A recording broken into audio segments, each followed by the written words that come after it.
अस्सलामु अलैकुम वरहमतुल्लाहि वबरकातुहू। उम्मीद करती हूँ आप सब लोग खैर व आफ़ियत से होंगे। पिछले सबक में हम पढ़े थे इदगाम या और इदगाम मीम। ये सबक चल रहा है तख्ती नंबर 24 का पार्ट 3। तख्ती नंबर 24 तनवीन नून साकिन का कायदा नंबर 4 इदगाम यरमलुन। ठीक है, अगर जो कोई भी मेरे इस वीडियो में नए आए हैं तो आप तख्ती नंबर 24 का पार्ट 1 और पार्ट 2 को अच्छे से देखिए, तभी आपको ये आगे का सबक समझ में आएगा। और जो मेरे चैनल पर वीडियोस अपलोड है तख्ती नंबर 1 से तख्ती नंबर 24 तक, आप लोग वो भी अच्छे से देखिए ताकि आपको क़ायदे अच्छे से समझ में आ सके, क़ायदों की अच्छे से पहचान हो सके। अगर आप मेरे चैनल पर इजी तजवीद सीखना चाहते हैं तो मेरे चैनल को ज़रूर सब्सक्राइब करिए, लाइक करिए, कमेंट करिए और इस वीडियो को ज़्यादा से ज़्यादा शेयर करिए।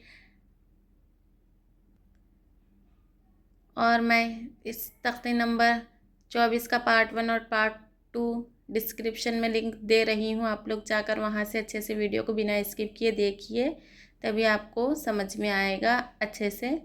चलिए हम सबक शुरू करते हैं। अऊज़ु बिल्लाहि मिनश शैतानिर रजीम। बिस्मिल्लाहिर रहमानिर रहीम। आज का सबक है इदगाम मीम। इदगाम नून, तनवीन नून साकिन के बाद वाला हर्फ अगर मीम आए कहीं कुरान मजीद में और नून आए कुरान मजीद में कहीं तो गुन्ना करना चाहिए। ठीक है, यानी गुन्ना यानी आवाज़ को नाक में छुपाकर रुकने को क्या कहते हैं? गुन्ना कहते हैं। समझ रहे हैं ना आप सब?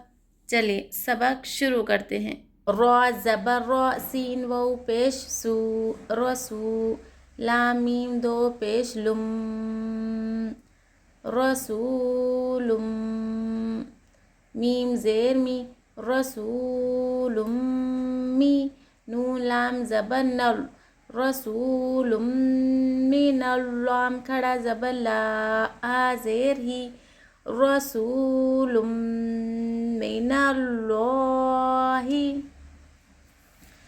यहाँ पर वाव मद से वाव साकिन से पहले पेश वाव मद है, यहाँ पर एक अलिफ की मकदार खींचना चाहिए। तनवीन है लाम के ऊपर, तनवीन के बाद वाला हर्फ मीम है। मीम किस में से? इदगाम यरमलुन में से मीम है, तो गुन्ना करना चाहिए। अल्लाह कलाम से पहले ज़बर रहा तो अल्लाह कलाम को मोटा पढ़ना चाहिए।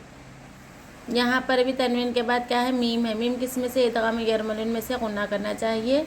यहाँ पर भी मीम है, यहाँ पर भी मीम है। ये 4 मिसालें इदगाम मीम की है। तनवीन नून साकिन के बाद अगर कहीं पर कुरान मजीद में दूसरे हर्फ तनवीन नून साकिन के बाद मीम अगर आए तो लाजमी गुन्ना करना चाहिए। यहाँ पर कौन सा क़ायदा होगा? इदगाम यरमलुन का क़ायदा होगा। यहाँ पर इदगाम मीम का क़ायदा होगा। चलिए सो ज़ेर सी रो, अलिफ ज़बर रो, सी रो, तो मीम दो ज़बर तुम, सिरातम, मीम सीन पेश मुस्ता ज़बर ता, मुस्तक़ या ज़ेर की, मुस्तक़ी, मीम दो ज़बर मन, मुस्तक़ीमन, सिरातम मुस्तक़ीमन। अलिफ से पहले क़ायदे देखिए, अलिफ से पहले ज़बर अलिफ मद, एक अलिफ की मकदार खींचना चाहिए। तो आप पर तनवीन है, तनवीन के बाद वाला हर्फ मीम है। मीम किस में से? इदगाम मीम में से, इदगाम यरमलुन में से है मीम, तो यहाँ पर क्या करना चाहिए? गुन्ना करना चाहिए। यहाँ पर इदगाम मीम का क़ायदा हो रहा है, यानी इदगाम यरमलुन, यहाँ पर मिलाने का क़ायदा हो रहा, गुन्ना करने का क़ायदा हो रहा। ठीक है, या सेकंड से पहले ज़ेर या मद, एक अलिफ की मकदार खींचना चाहिए। रो ज़बर रो, हा या ज़ेर ही, रोही, क़ाफ मीम दो ज़ेर क़िम, रोही क़िम, मीम खा ज़बर मख्ता, वाव पेश तू, मख्तू, मीम दो ज़ेर मिन, मख्तूमिन, रोही क़िम मख्तूमिन। रो पर ज़बर रो पुर होगी, या साकिन से पहले ज़ेर या मद होगी। तनवीन के बाद मीम, मीम यरमलुन में से है, यहाँ पर गुन्ना करना चाहिए। वो साकिन से पेश वाव मद। ایک الف کی مقدار کھینچنا چاہیے. میم میم زیر میم میم سا زیر میم مث لام زیر لی ہا کھڑی زیر ہی میم مثلی ہی. یہاں پر نون ساکن ہے. نون ساکن کے بعد والا حرف میم ہے. میم یرملون میں سے ہے تو یہاں پر میم پر تشدید بھی ہے تو یہاں پر میم پر غنہ کرنا چاہیے. ٹھیک ہے. یہاں پر یرملون کا قاعدہ ہو رہا تھوڑی دیر غنہ کرنا چاہیے. یہاں پر آواز کو ناک میں چھپا کر غنہ کرنا چاہیے. کھڑی زیر یا مدے کی طرح ہوتی ہے. ایک الف کی مقدار کھینچنا چاہیے. یہ تھی میم ادغام میم کی مثال.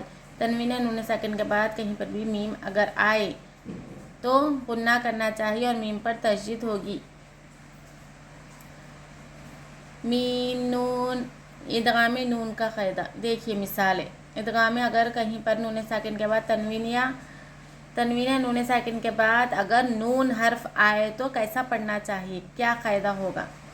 میم نون زیر من نون زبر نا من نا با یا زیر بی یا دو زیر ین من نبی نون واو پیش نون رو نون دو زبر رن نور رن نون ہا زبر نہ دال یا زیر دی نور رن نہ دی. یہاں پر بھی غنہ ہوگا. تنوین کے بعد حرف نون ہے, غنہ کرنا چاہیے. عین الف زبر عا میم زیر می عامی لام زبر لا عاملا تا نون دو پیش تن عاملتن نون الف زبر نا سوا زیر سی ناصبا زبر با ناصبا تا دو پیش تن عاملتن ناصبتن. الف سے پہلے زبر الف مد. تنوین کے بعد والا حرف نون. نون ادغام یرملون میں سے ہے, غنہ کرنا چاہیے. لام زیر لی میم نون زبر من لی من نون پیش نو رو یا زیر ری نوری دال پیش دو لی من نوری دو. نون ساکن کے بعد والا حرف یہاں پر بھی نون ہے, یہاں پر بھی غنہ کرنا چاہیے. تنوین کے بعد نون ساکن کے بعد نون اگر آئے تو غنہ کرنا لازمی ہے. یہاں ساکن سے پہلے زیر یا میم یا لین ہو رہا ہے یہاں پر. اور ایک بات یہ ہے ادغام یرملون کی پہچاننے کی. ادغام یرملون کے جو حرف رہتے غنہ کرنے کے اس کے اوپر کیا رہتا ہے, تشدید رہتی. تشدید سے سمجھ جانا ہے کہ یہ حرف کیا ہے, ادغامی یرملون میں سے یہ حرف ہے. یہ حرف ادغامی یرملون میں سے یہاں پر غنہ کرنا چاہیے. فا زبر فا میم نون زبر من فا من نون زبر نا فا من نا کاف زبر کا سا زبر سا فا من نا کا سا.